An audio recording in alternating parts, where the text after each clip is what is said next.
Supposedly my husband harassed one of his coworkers and got fired from his job for it, but when I ask him for details he won't give me any other than that he admits to sending her some emails, so now I'm more worried about the details he's not admitting. My husband Charlie, 41M, and I, 36F, have been together for 10 years, married for 6.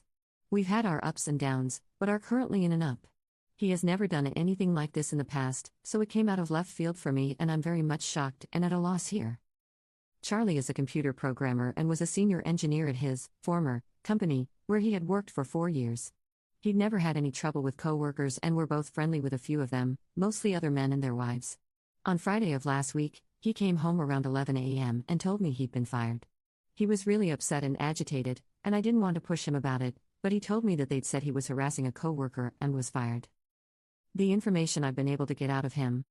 The coworker is Beth, a junior engineer who he's never mentioned to me before. He said she's terrible at her job. Beth slept with a senior engineer we are both friendly with, Darren.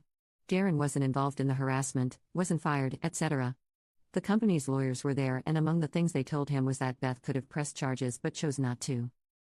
Something happened with her car, but he won't say what. His exact words were, "There was something with her car." He was escorted off of the premises and is not allowed back in the building to get his belongings, and instead has to arrange with security to pick them up after business hours. As far as anything else goes, he won't give me any details. He isn't interested in seeing a lawyer because he says everything is legal. He has basically admitted to sending Beth some emails but won't say what they said or anything like that. I don't know if Beth sleeping with Darren had to do with it, but the fact that he gave me that detail makes me think it does. I'm not sure how it relates. Darren is a very nice, single man who is in his late 20s and approximately the same age as Beth. My mind is running wild here. Charlie has been depressed and withdrawn all weekend, won't talk to me about it, and won't talk much in general. I work remotely so I was home all day with him and he played video games all day and then went to bed at 6 p.m. The fact that he won't tell me anything and isn't interested in seeing a lawyer makes me think that it's bad, and makes me worry that everything is true and not just a misunderstanding or a small thing blown out of proportion. He has never been flirtatious with other women or cruel to them, and he's never said anything bad about other women engineers he works with. I don't know what to do here. My instinct is to be supportive of my husband, but I don't know what kind of behavior I'd be supporting. I don't want to run to his co-workers we know and ask them, since they're more our friends than my friends, and while we spend time together at get-togethers or bars, I'm not close with them. In an immediate sense, I don't know what to do about helping someone who is so depressed and won't talk to me. Update. I got up at 5:30 to go to the gym before work, and my husband was still awake playing video games. I presented him with a very good idea someone suggested of sending me an email with the details, but that it wasn't acceptable to shut me out of this situation, since it affects me too. His response was basically, "The paperwork is in my car, go get it if you want to read it." I asked him to go get it so we could look at it together and he said, "You are going to believe what you want anyway." All of this is unusual for our marriage because I'm a pretty patient person, I think. We went out to the car together and he got in his car, handed me the papers and left. For about 2 hours I was panicked because I didn't know where he went, if he was okay, if he was thinking of hurting himself, but his mother texted me at 9 saying he was over there, asking me what happened, if everything is okay, etc. His parents live about 15 minutes away, and I guess he told her he's going to be staying there. So, the paperwork. According to the paperwork he sent her multiple harassing emails from anonymous email accounts.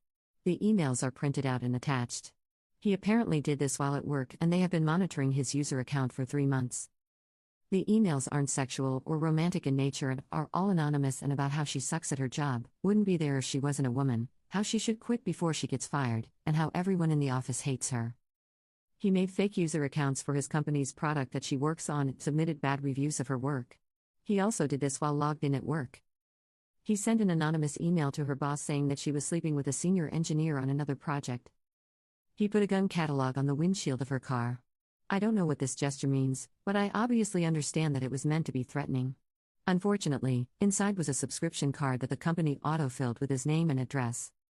She also says she has been harassed for the same length of time, about 3 months, on Twitter. He only logged into one Twitter account that harassed her at work, so they can only say one was him. All telling her to quit her job. So, I don't know what to do now. This is all terrifying to me, and I feel so bad for this woman. I have no idea what this is all about. He works with other women engineers, and he has worked with male engineers who don't pull their weight, and he's never done anything like this. I would have bet $1 million that he'd never do anything like this. He's at his parents' right now and I don't know what my next move here could possibly be. This is so scary and out of left field to me.